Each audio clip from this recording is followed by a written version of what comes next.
নমস্কার বন্ধুরা। Criminal offence হতে গেলে প্রধানত দুটো জিনিসের দরকার আছে। একটাকে আমরা বলি অ্যাক্টাস রিয়াস, সাধারণ ভাষায় যেটাকে বলা হয় প্রহিবিটেড অ্যাক্ট, আর একটা হচ্ছে মেন্স রিয়া, অর্থাৎ ill intention of the prohibited act. ব্যাপারটা কি আমরা একটু বোঝার চেষ্টা করি।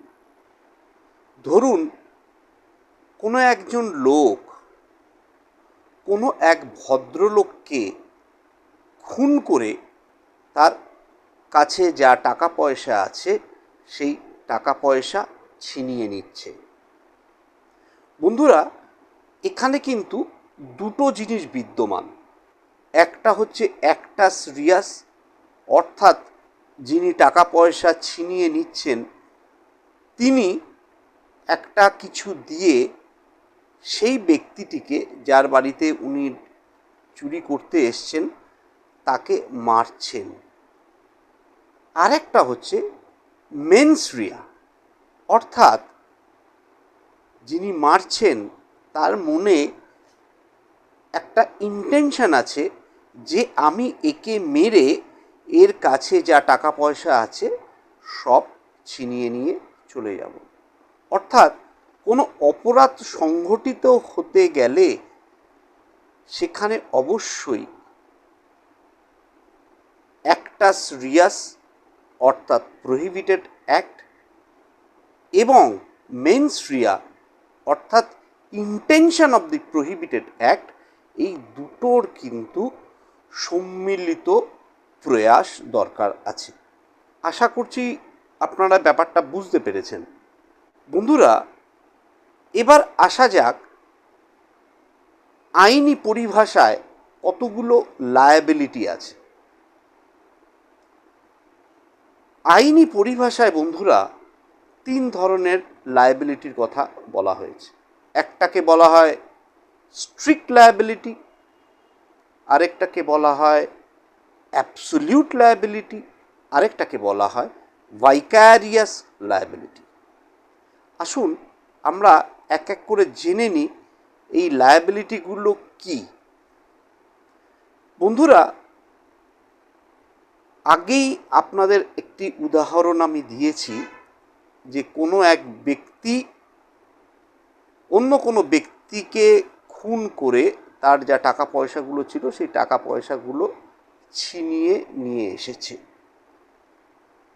এক্ষেত্রে আপনারা নিশ্চয়ই বুঝতে পেরেছেন যে দুটো কন্ডিশন কিন্তু দরকার হয়েছে।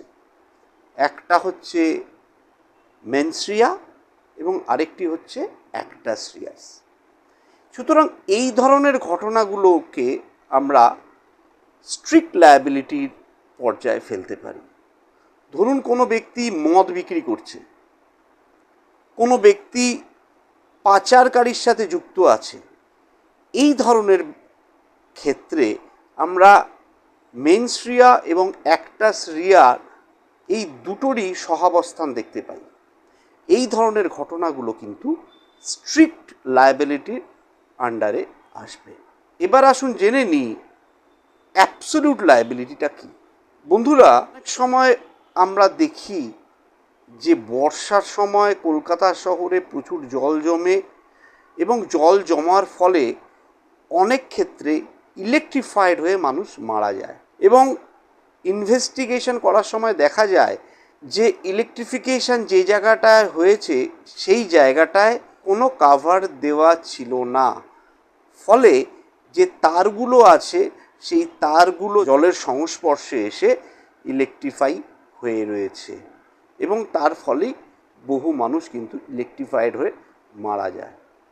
তো এটা উচিত ছিল যে যে তারগুলো রয়েছে সেগুলোকে ঠিকঠাক করে কাভার আপ করে দেওয়া, কিন্তু সেটা করা হয়নি।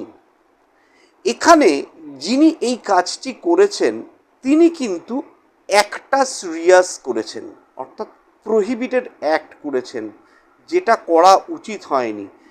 সেই তারগুলোকে কিন্তু কভার আপ করা উচিত ছিল, তিনি কিন্তু সেটা করেননি, তাই তিনি অ্যাক্টাস রিয়াস করেছেন।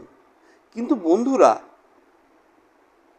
যিনি এই কাজটি করেছেন তার কি কোনো ইন্টেনশন ছিল বা কোনো মেনসরিয়া ছিল যে এটাকে আমি এরমভাবে খুলে রাখবো আর এখানে যখন বৃষ্টি হবে জল জমবে, এখানে সাধারণ মানুষ আসবে এবং সাধারণ মানুষ এর সংস্পর্শে এসে ইলেকট্রিফাইড হয়ে মারা যাবে?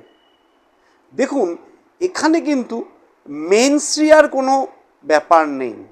এখানে যে তত্ত্বটি দাঁড়িয়ে আছে সেটা সম্পূর্ণ একটি জিনিসের ওপরই দাঁড়িয়ে আছে, অ্যাক্টাস রিয়াস, অর্থাৎ প্রহিবিটেড অ্যাক্ট। এই ধরনের যে ঘটনাগুলো, সেই ঘটনাগুলোকে কিন্তু আমরা অ্যাবসোলিউট লায়াবিলিটির আওতায় নিয়ে আসব।